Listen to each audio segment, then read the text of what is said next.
Айнаға қарап тағы да күрсінеді. Семіріп кеттім дейді өз-өзіне. Бар болғаны 1-2 килограмм ғана, бірақ ішінде соғыс бітпейді әлі де. Балалар күліп ойнап жүр қасында, бірақ ол шаршаған өз басымен арпалысуда.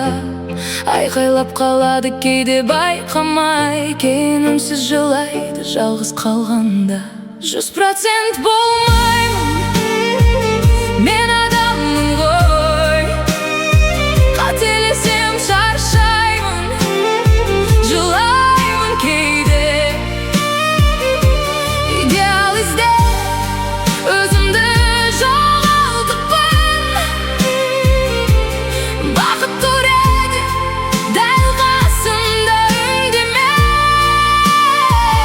100% болмаймын, пендемін ғой. Кемшілігіме қабылда мені. Айна емес, жүрек керек түсінетін. Мен де бақытты болғым келеді. Инстада бәрі мінсіз сияқты, бәрі әдемі, бәрі бақытты.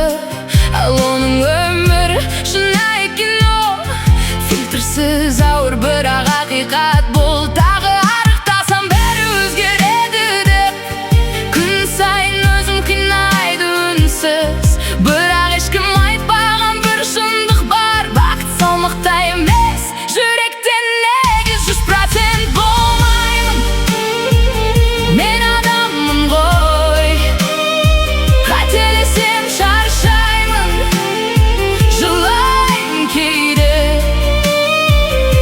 Идеал іздеп өзімді жоғалтыппын. Бақыт тұр еді дәл қасымда үндемей.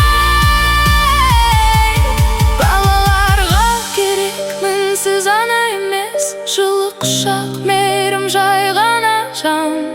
Өзіңді кешір бір сәт болса да, сонда ғана жеңілдейді бар арман.